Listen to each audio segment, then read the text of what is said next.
Hello everyone, welcome to a video in which I explain my thought process when it comes to composing music. So without further ado, let's get right into the video.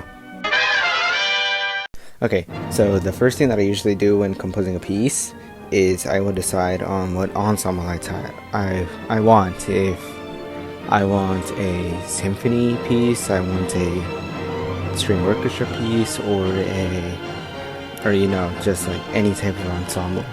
So, for example, for when I was creating my violin concerto, I wasn't sure of what type of ensemble I wanted because there are two types of symphony orchestras that I saw, and there was a classical symphony orchestra, which is used for the Mendelssohn violin concerto, and there is a full symphony orchestra, which is any concerto like Sibelius violin concerto or Tchaikovsky violin concerto. So yeah, that's basically the first thing that I do. Okay, so when deciding a name for my symphonies or my pieces in general, I do one of three things when I decide a name. I look for people,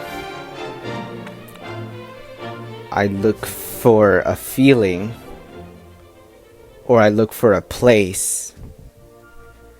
Because this is something that's worked for me. When I connect music to a real place, feeling, or thing, it helps me imagine the piece better, which then I can use that imagination to then bring the piece to life. Instrumentation. This is something that I feel like is on my weaker side when composing, because when it comes to instrumentation, I have no clue what I'm doing, if I'm being honest. So that, and I recommend this if you're like me and you don't really know how to instrumentate different feelings, use ChatGPT. I know most people usually don't do this, but this is something that I do because I don't know how to instrumentate very well. Don't know if that's a word. It's a word now. But yeah, it's something that I use to help me instrumentate my symphonies, and also it helps me learn, like, okay, this instrument can go well with this feeling, and this feeling, and then this instrument can go well with this feeling, which then helps me get a concept of instrumentation and what instruments to use to convey what feeling. Finding a melody. This is a part that I get stuck on for so long.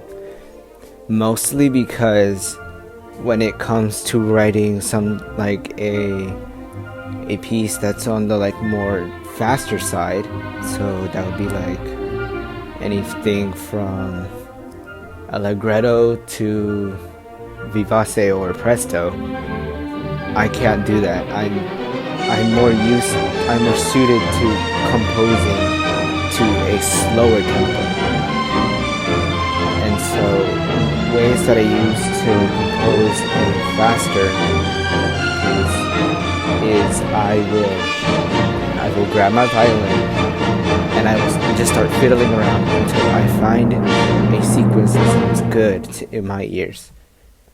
Obviously with a metronome in the background, because I like to decide on the tempo that I want before I decide the melody. And when it comes to finding a melody for slower pieces, I will what's it called? I'll fiddle around with the violin too. Sometimes I'll also use musical cryptogram notation, which is basically like taking a word and converting it into musical notes. And sometimes I'll use that like inside of my second symphony. Again, I will use it as an example. Inside of my second symphony, there is this theme throughout the entire symphony, and it could be clearly heard through the different parts. B, B, A, F sharp, A, G, E. The B, B, A, F sharp, if you take it through musical cryptogram, it translates to J, J, H, P, which are my initials.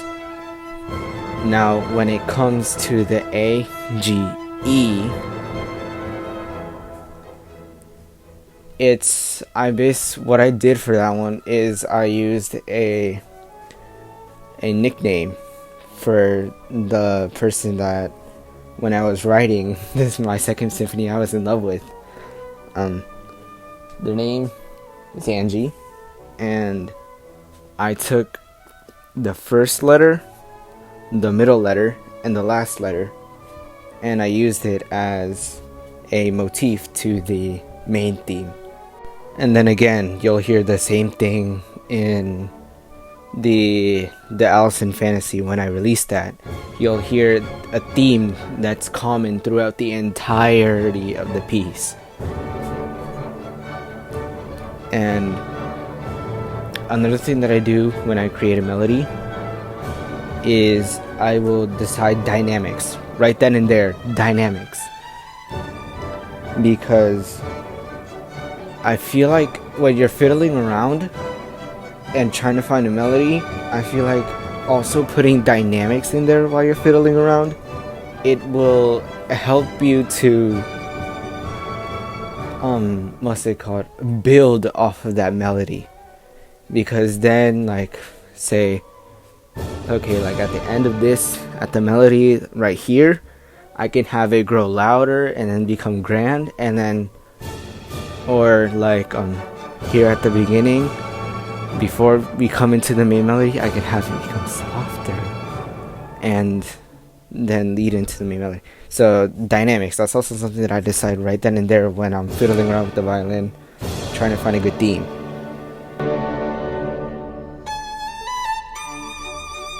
Okay, so notating theme. When I notate a theme, and I don't know if it's just me or if everyone, or mostly everyone does this, but I put the theme in the first violins. And that is, on my part, it's mainly because I play the violin. I always have played the violin, and I like to favor the violins. But if I put the theme anywhere else and then build off of the theme there, it'll sound awkward to my ears because I'm so used to hearing the violin. So that's why I notate it on the first violins when I start actually building the symphony. Again, I'll do things like fiddle around with the violin, finding ways to build off of the theme, and then I'll also put the chords, or how do I explain it? When there are specific parts that the theme requires to be played in two separate sections, I'll have the main part in one section, and then I'll have the second part in another section. So that would be like, for example, in my first violin concerto, or basically any violin concerto, the transition from the part where the entire orchestra plays, and then suddenly it just closes in on the soloist in like a cadenza. And that's sort of what I'm trying to talk about here.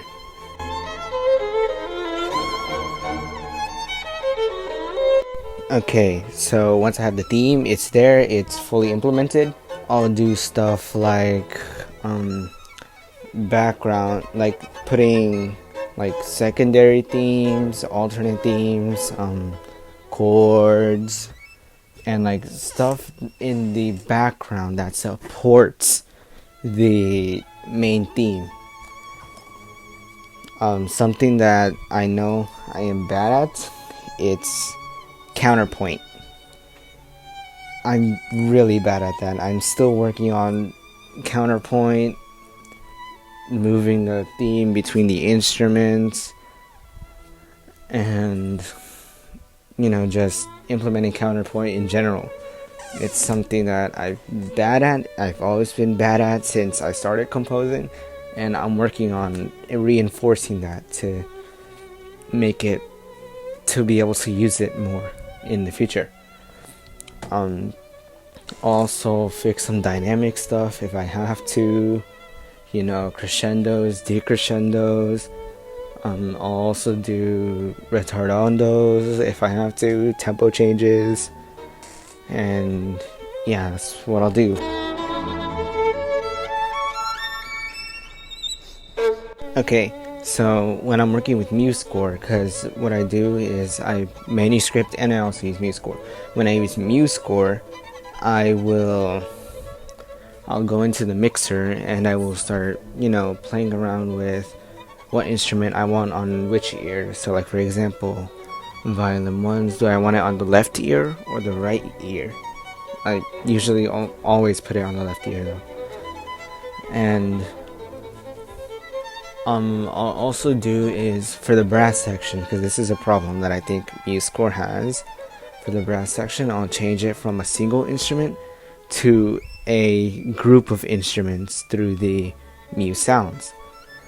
It, in my opinion, it makes the sound so much better for the brass. And after that, I will play around with volume. So like, which instruments I want to pop out more, and yeah, all types of stuff like that.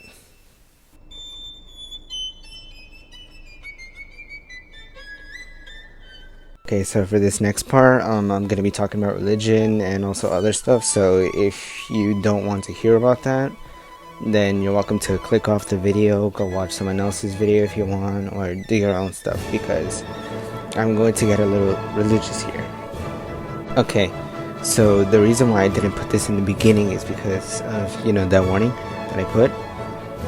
So something else that I will do before I start composing is I'll put it in the hands of my God, because I am Christian.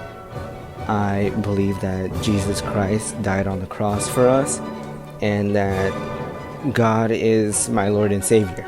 I believe in all of that. I read the Bible, I go to church, I am an active participant in church. But yeah, something else that I will do before I start composing is that I will put it in the hands of my God. I'll get on my knees, I'll pray, I'll put it in prayer, I'll read through the scriptures, and then I'll also ask God while I am composing to come down and help me display what He thinks I should put inside of my music. And it's turned out well. It's turned out very great so far. But yeah. And then something else that I'll also do is I'll sing my melodies, because when I sing my melodies, it tends to stay in my head so I can remember it better. And also I'll also share my progress on stuff like my TikTok and in different Discord servers, because I feel like sharing is a great way to get feedback to then improve what I have. And yeah. Anyways, guys, this is the end of this video. If you enjoyed it, then please leave a like. I'll put in the top right corner, I think that's it, I'll put it in the top right corner my symphonies that I mentioned, so like my second symphony and also my violin concerto. I'll put them in the top right corner as well as in the description if you want to go ahead and take a look at those, listen to them. If anyone has any feedback, then I will gladly be open to that in the comment section. And yeah, so have a great day and great night. May God bless you all, and happy composing.